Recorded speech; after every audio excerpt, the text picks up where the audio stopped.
Welcome everybody to the October 4-H Shooting Sports Coordinator Conference. This has been a fascinating topic. When we were in Georgia last year at the National Training for 4-H Volunteers, we found out that there's states that have ambassador programs, ones that don't, and everything in between programs that have been around for a long time, programs that are just starting, programs that align with the National 4-H Shooting Sports Program, and then ones that are just trying to figure out what the National 4-H Shooting Sports Ambassador Program is about. So that is what inspired the coordinator coffee today. So when we think about the ambassadors, what we're looking at is that person that has a special appointment. And in this case, usually their special appointment is to be an advocate for the 4-H program as well as the shooting sports project within 4-H. And in the end, ideally, all of our young people are going to be advocates from the great experience they had growing and developing in 4-H.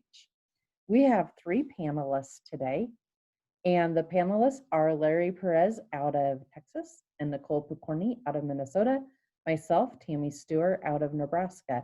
And our moderator today that'll be watching your chat questions is Scott Stewart, who is also a National Committee member. And Larry, Nicole, and Scott are all National Committee members. I'm just a county educator in Nebraska. So what we're going to thing is just. what we're going to do is start here in a second with the National 4-H Shooting Sports Ambassador and kind of work our way down to that local level. And Larry will talk about through the eyes of Texas what ambassadors look like. Although I'm focusing on Nebraska, I'm really going to focus on this year where we trained our ambassadors virtually through this pandemic time. So the main questions we'll be answering is what is the goal of each of those ambassador programs? What are they trained to do? And then how would you use them in your county or club program? And even if you don't have an ambassador program in your state, are thinking about them, maybe you either could borrow some from another state or you could actually start your own little program locally with your 4-H club. So with that, I will turn it over to Nicole to talk about our National Ambassador Program. Thanks, Tammy. And it's so good to see some of your faces of names that I've seen throughout the last 6 years that I've worked with the National Committee and the National Ambassador Program. So now you can see mine too as a connection that we've been working with these youth. So our National Ambassador Program is designed to promote 4-H and 4-H shooting sports. You all at the state level select them to serve as ambassadors and to lift them up to that national. So that training is to be able to train them nationally and return to their homes. There has been history with the National Committee of those besides the national championships. There were other events throughout the year that these national ambassadors would help at or attend. And now it just really falls on that national championship. So our thing is to really train them to go back to their homes and their county regional level. So our objectives is public relations at special events, working with the community. We work with service organizations, schools. Many of you as states work with your schools, media contacts, and then obviously internally with 4-H groups. You can go to the next slide. Serve as spokespersons, again, at their level. Some of you work with them regionally, state, or county to make them more visible and to increase enrollment, and then develop their own skills and leadership. We cover all of this: leadership, public presentation, telling your story. We have an industry connection. We do etiquette, public relations, and then team building and leading that team building. We also train and work with them about assisting in maintaining those relationships with the levels in your state, and then donors and supporters. Continue and expand their involvement and to, again, like I said, the enrollment of others. We really love those stories of where they have continued on in college. We have one national ambassador from Minnesota who is on her path to the 2024 Olympics in Paris. I believe she said she has a ticket for me if she makes it. But it's fun to see that. We want them to expand that, and not only that, but as a volunteer to come back. So to stay actively connected with that 4-H event or 4-H program. on a traditional year, I don't know how many times we all say that now, on a typical year, we are on a campus across the country. We've been moving around just to not only expose them to different regions, but different people support us and host us. When we do that, we have 30 to 35 youth. We have a classroom and field trip mix, and it's typically around July and August when we have this 4-day training.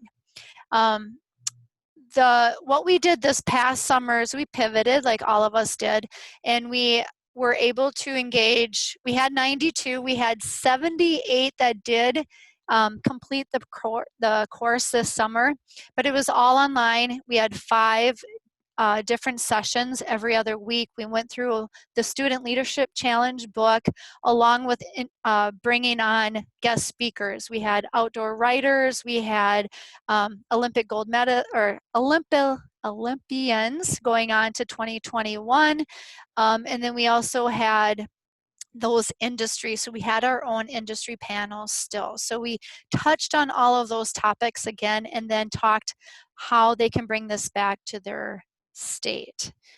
So that's what we did this summer. We haven't discussed as a national committee how we're going to move on to the summer of 2021, but just there's pieces that we might keep. So my question to all of you is the discussion of how do you engage your ambassadors when they return from our institute, our National 4-H Ambassador Leadership Training, and share those ideas with each other. Well, Nicole, what I can tell you in Nebraska is we asked them to come back and help host our state training, and we asked them to have a legacy project. So Okay. for one of our young people, it was to actually start our ambassador program, was his legacy project. And then our other ones have been anything from expanding the hunting skills discipline to enlisting new donors. Okay, awesome. And Larry, I know you're going to talk a little bit more specifically about Texas. In Minnesota, we have them come back, and they're the leaders of the ambassador group also. And they are usually the ones that have enough confidence and skills to do our donor relation events that we have throughout the year. That's one way that we tackle those coming back. Any other ideas that how have you seen or used your ambassadors when they return? PR tool, thank you, Laura. Looking at the chat. Nicole, is there anything that you ask them to do, or an assignment as soon as they get home, like meet with their state coordinator or their local county agent or educator? Like, what are they asked to do once they return to their state? We have always, and we did it again this year, is we have them develop an action plan of their ideas. And so this year, especially if there was 2 or 3 or 4 together, is to get them together somehow off of our platform to develop this action plan of what they would like to see done in their state. And we always, every year, ask them to share that with their state coordinator. This year, it was one of their completion checklists. That was one of our ways to gauge this learning this year, to have that piece. So it's their action plan. So it could be anywhere from, sometimes it's having a dance after your state shoot that they want to host, to actually having a recruitment type event to enroll more kids in your program. So I hope those of you who did send them, that they shared with you, because everybody that did complete it said they did share it with you. So hopefully that was happening. Yeah, so Michigan, they recorded their elevator speech. Ashley says that they serve as advisors for the new board coming in the new program year. And John says budgets are tight there, right? So they have them involved in state shooting sports committee functions and ask them to help present at state and regional leadership conferences. Yep. And then Becky, it looks like, might have a question. She'd like to find out if the ambassadors are considered national ambassadors, or are they an ambassador for their state? So can you take that one on? I would like to find out if these ambassadors are considered. If they participated in our program this year or a year prior, they are considered national ambassadors.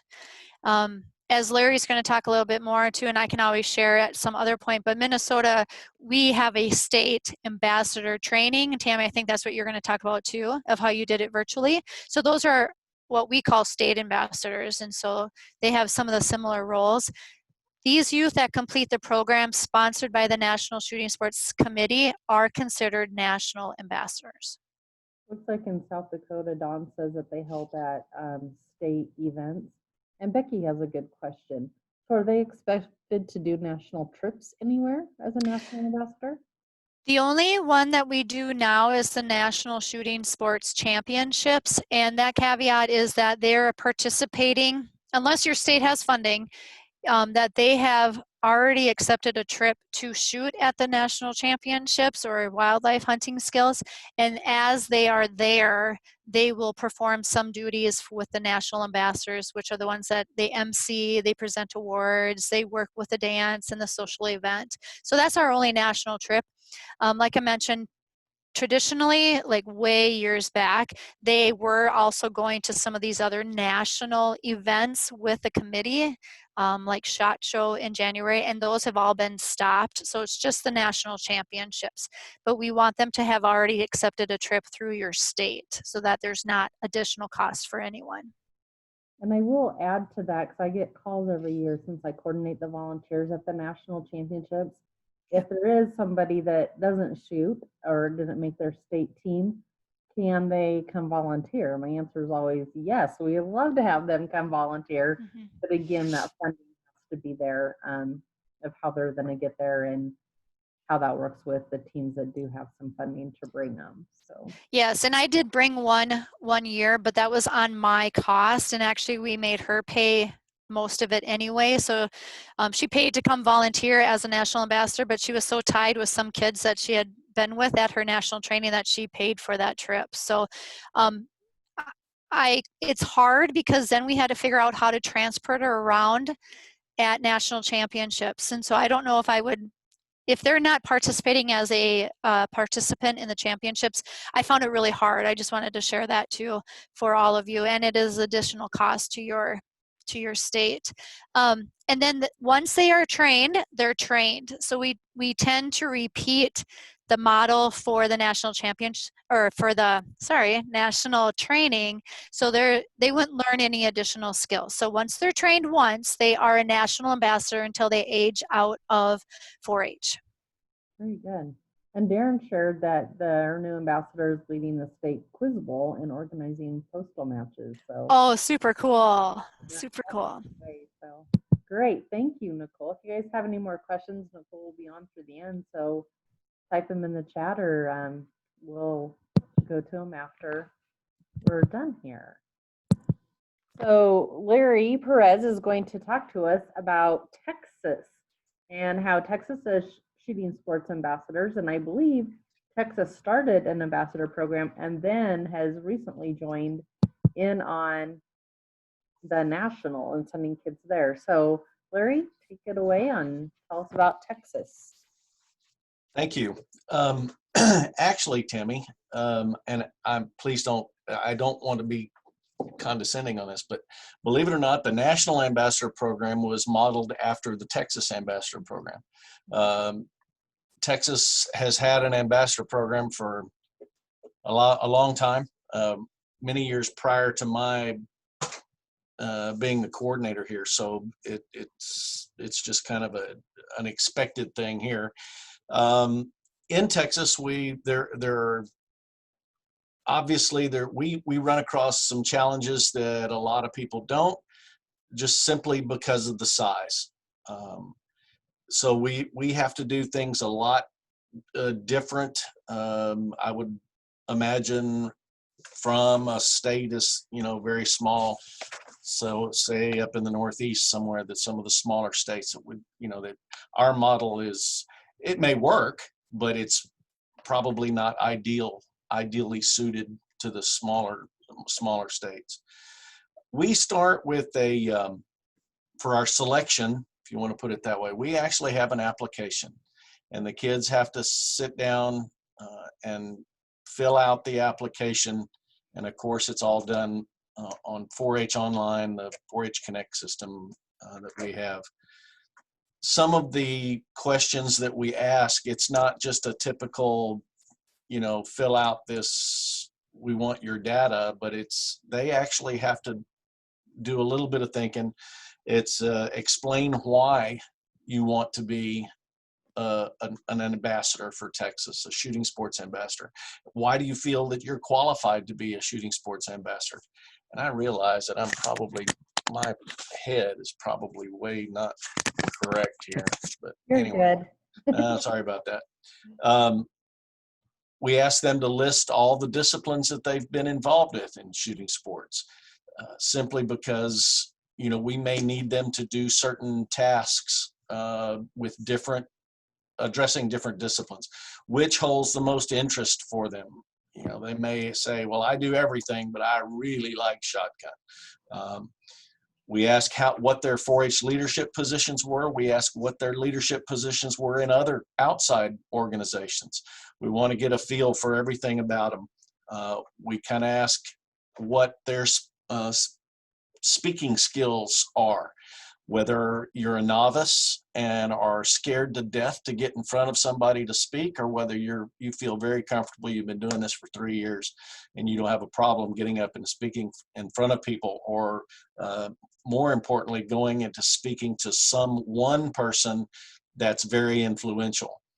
9 times out of 10, kids don't have a problem speaking in front of a big group. They love it, but then when they know that they've got to go speak to the mayor or the governor, as in our case, so we need to have, or we would like to have, a little bit of background information on those applications so that we can actually choose.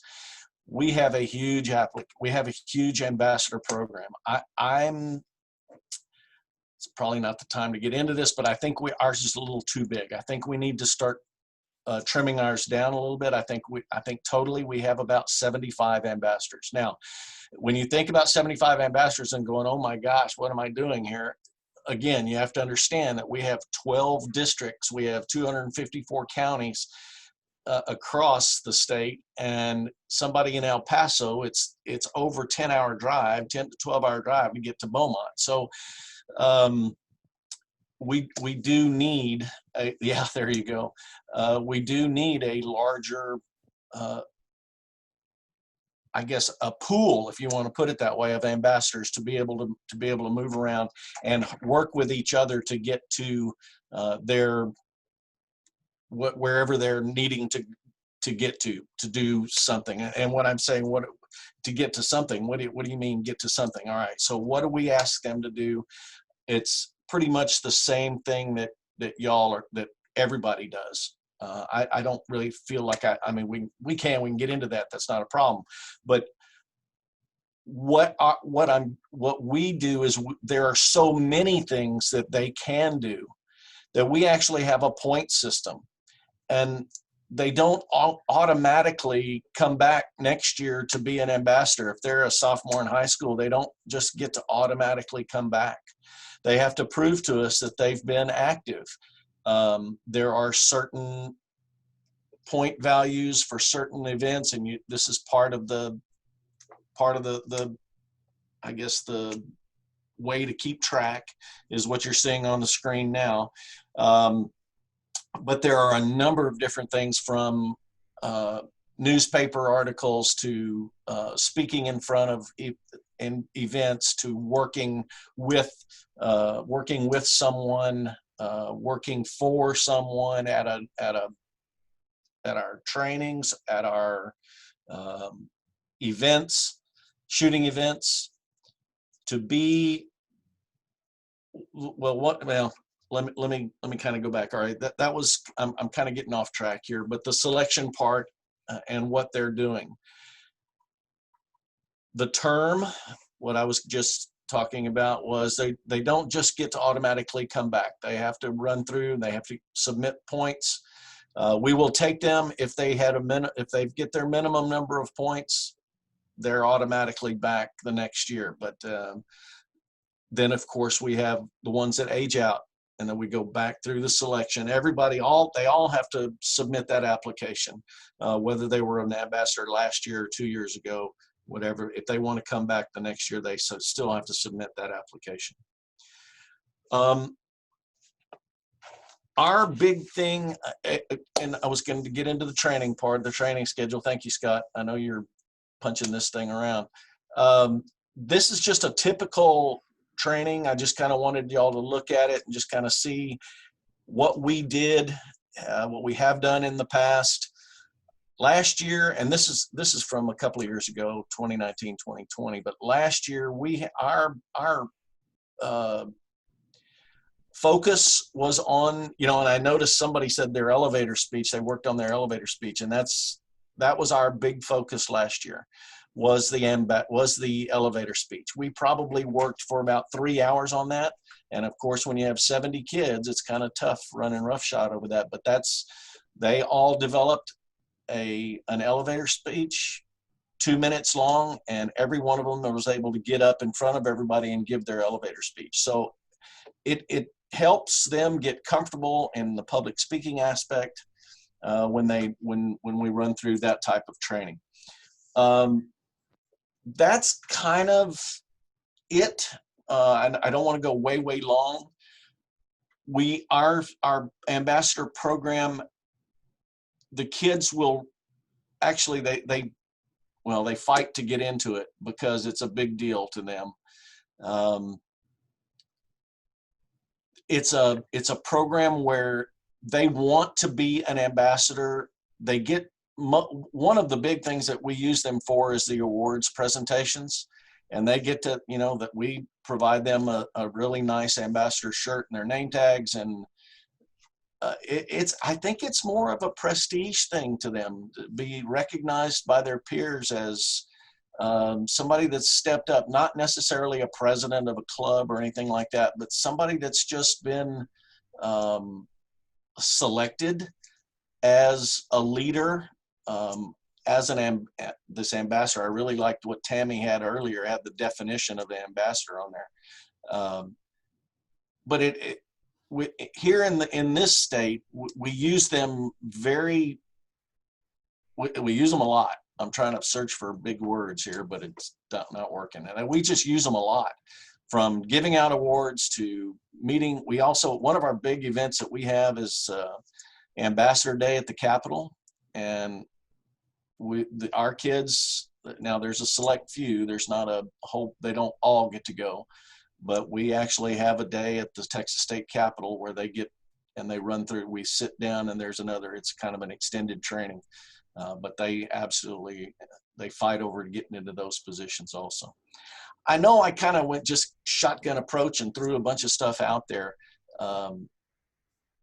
If you have any questions, please don't hesitate to call and ask. I will send you any of the stuff that we have come up with, any of the forms, any of the, the handbook is there. Scott posted it on the national webpage. Feel free to go through that and look at it. It's comprehensive. There are other little, I guess, things that we have that, let me see, there was one deal here that I was gonna. While you look that up, Larry, let's bring it's that fine. back up at the end if that will work. No, I'm done. We're good. So if you have any questions, please do not hesitate to call, email, call me, whatever. If I can help you, I will. Great, thank you. So this year with the Nebraska Ambassadors, we went pandemic style. So our team is made up of 4 advisors, which is our state shooting sports coordinator, our recruiter for our College of Agriculture at our land-grant university, Scott Stewart, and then myself in the county. And the goals of our ambassador program is we want them to be great teachers. We want them to be great advocates for 4-H in general. And then within 4-H, once we get the kids there, is promoting the shooting sports project. So our in-person program normally would have had your icebreaker. Again, we're connected to our ag college.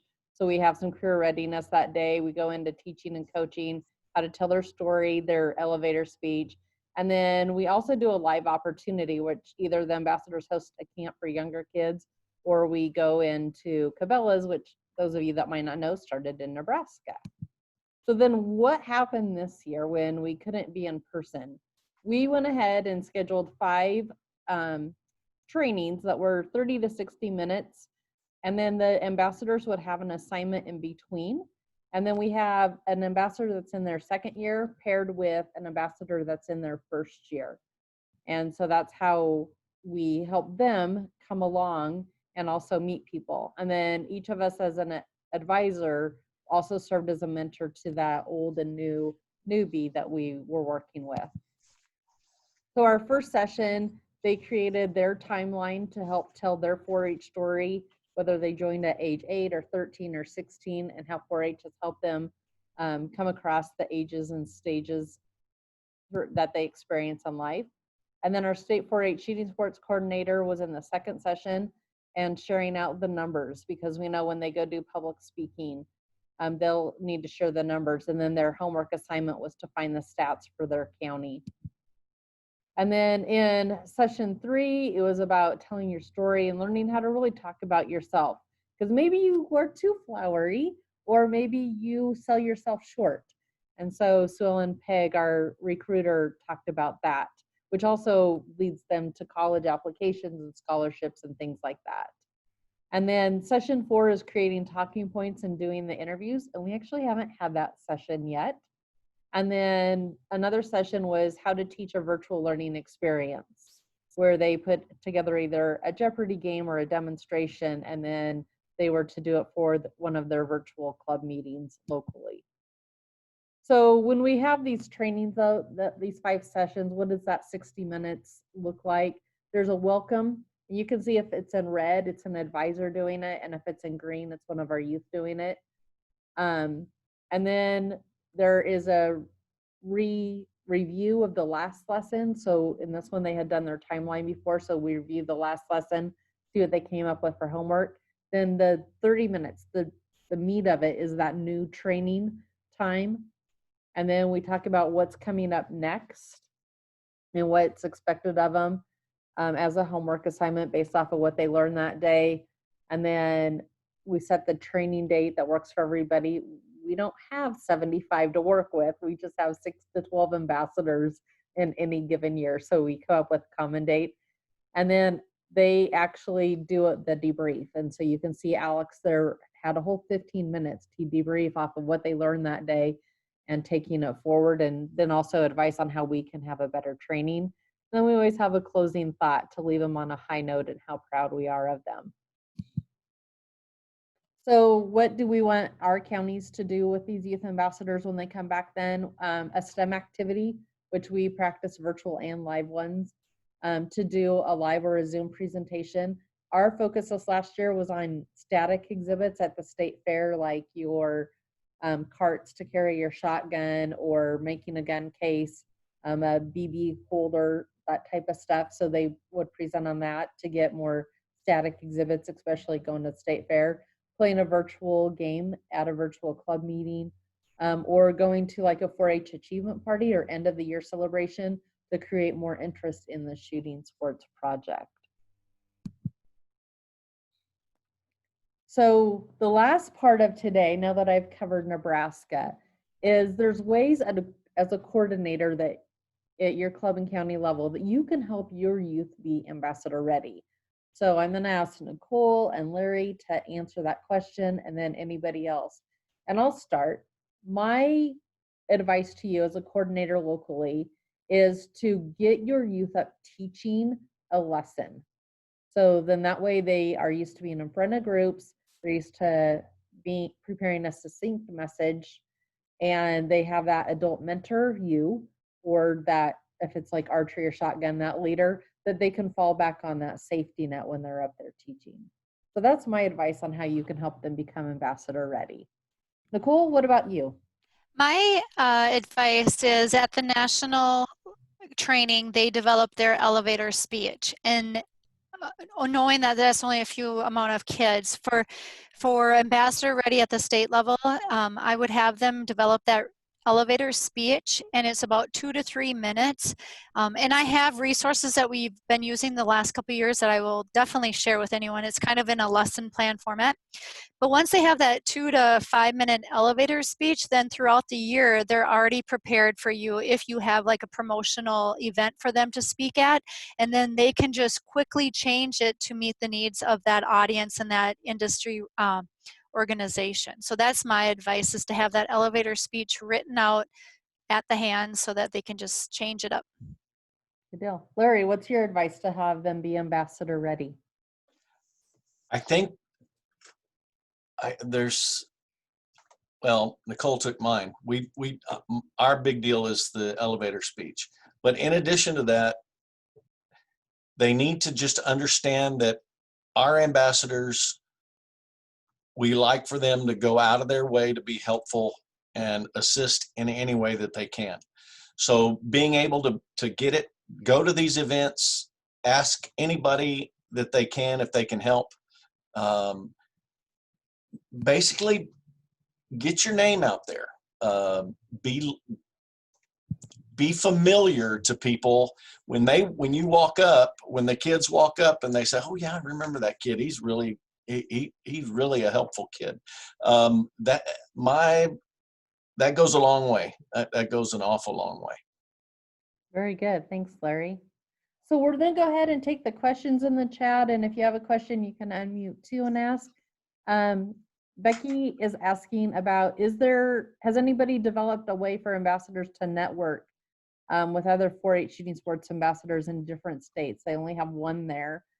My easy one's always the national championships, right? They get to work together and things like that. But and I'm thinking that's probably virtually. So has anybody formally, virtually solidified bringing ambassadors together from a region or area or discipline?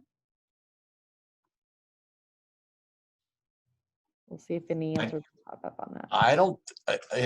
Was that a question to everybody or just to us? Because I was thinking, we don't have. The biggest deal that we have is the Facebook, and we have a Facebook page specifically for our state ambassadors, but I don't see why we couldn't expand something like that for a region, especially if that state only has one. Oh my gosh, yeah, they definitely need to network.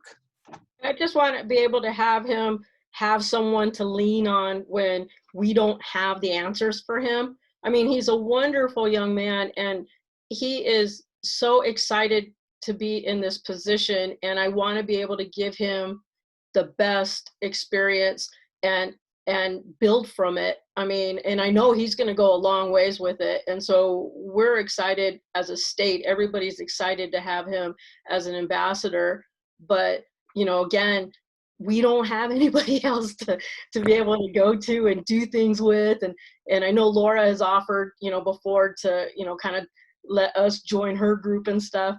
But it would just be nice if there was other things to do for these small states that, you know, are just getting started. That's a great idea, Becky. Good idea. Becky, they went to the national this summer, right? Or they attended? Correct. Okay, because there is a national shooting sports ambassador Facebook page, and they should, in some time here, and I'll remind Lisa, she would invite them to that. And so there's a national Facebook just for the ambassadors. Great, thank you. Thank you. Seems like once we can get them connected, right? They'll keep connected. They love to talk with each other and be with each other. And if he's looking for somebody to lean on, the girl in the or young lady in the picture over on the left, Galena, I know she's a national ambassador, also one of our state, and is so helpful in teaching and getting things going. And so I might send you her contact information too. So thank you. She's also went through the coordinator training. So I'm going to stop recording now and just tell everybody thank you for attending. And if people want to stay on and talk about ambassadors, you're welcome. But formally, we are going to stop recording. So thanks everybody for attending today. And please, if you have any questions, feel free to reach out to the national committee, the national coordinator, Conrad Arnold, Larry Perez, Nicole Corney. Thank you so much for being part of the panel today. And we're a big family, and that's what we want to do, is help everybody grow their 4-H program. So thank you.